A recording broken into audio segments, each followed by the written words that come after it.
अस्सलाम वालेकुम। कैसे हैं आप लोग? सब खैरियत से हैं? उम्मीद करता हूँ आप लोग सब खैरियत से होंगे। मैं भी अल्लाह ताला की फजल करम और उसकी तौफीक व इनायत से बिल्कुल ठीक हूँ। Lecture number 2 first year chemistry में हम एमसीक्यूज पहले लेक्चर में 8 तक कर चुके थे। आज हम करेंगे इसमें एमसीक्यू नंबर 9 से लेके एमसीक्यू नंबर 15 तक। लेक्चर को बड़े गौर से देखिएगा। इम्तिहान में आपको ये लेक्चर जो है एमसीक्यूज करने में काफ़ी मदद देगा इंशाअल्लाह अज़ीज़। ठीक है, तो चलते हैं जल्दी से वीडियो की तरफ। पहला एमसीक्यू है dispersion of gases is an example of, यानी गैसेस का फैलना किस लॉ की मिसाल है। आपके पास ऑप्शन है Dalton's law of partial pressure, grams law, पूरा लॉ का नाम क्या है? Law of diffusion, Boyle's law या चार्ल्स लॉ। हम सब पता है कि dispersion of gases is governed bye grams law of diffusion. ठीक है, दूसरा आपके पास एमसीक्यू क्या है? Hydrogen bond is not present in. अब हाइड्रोजन बॉन्ड किस में प्रेजेंट नहीं होता? याद रखिएगा, हाइड्रोजन के साथ अगर फ्लोरीन हो तो हाइड्रोजन बॉन्ड होता है, ऑक्सीजन हो तो होता है, नाइट्रोजन हो तो होता है। मैं बच्चों को समझाने के लिए कहता हूँ FNO, जैसे UNO है ना, ऐसे FNO। अगर हाइड्रोजन के साथ नाइट्रोजन हो, ऑक्सीजन हो या फ्लोरीन हो तो ये हाइड्रोजन बॉन्ड लाजमन होता है। देखिए इसमें ना इसमें ऑक्सीजन है, ना इसमें फ्लोरीन है, ना ही इसमें नाइट्रोजन है, ये मीथेन है। ठीक है, प्योर हाइड्रोकार्बन है तो इसमें हाइड्रोजन बॉन्ड नहीं होता।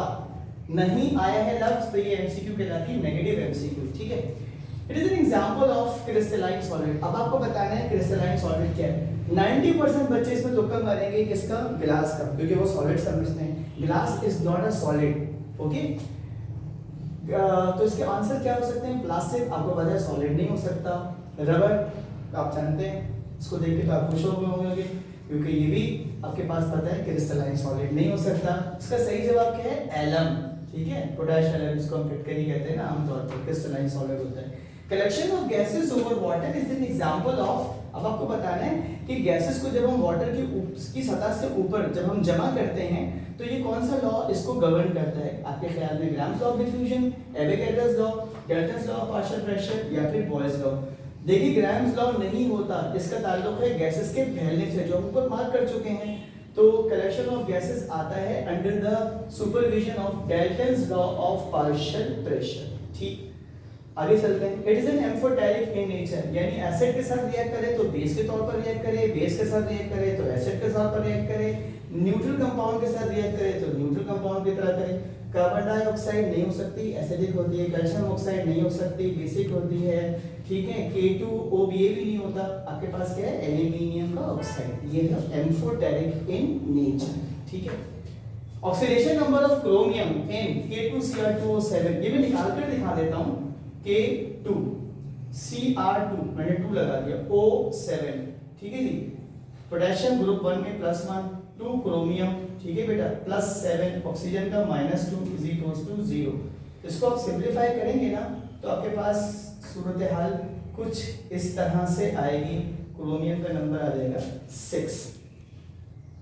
उसके बाद है आपके पास oxidation number of carbon in C6H12O6 glucose में। ठीक है, C6H12O6, हाइड्रोजन सेकंड प्लेस पर हो तो -1 होता है। 6 कार्बन 12 हाइड्रोजन की जगह -1, oxygen 6 -2 is equals to 0। Simplify करता हूं मैं इसको, 6 कार्बन -12 इज इक्वल्स टू 0। ये 6 कार्बन इधर हो गया 24 और कार्बन हो गया आपके पास कितना जी? 4।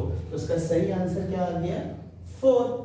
उम्मीद करता हूँ आपको एमसीक्यू समझ में आए होंगे। मैंने सॉल्व करके भी दिखा दिया। अपना बहुत ख्याल रखिएगा। वीडियो पसंद आई हो तो शेयर कीजिएगा और सब्सक्राइब करना मत भूलिएगा। अल्लाह हाफिज।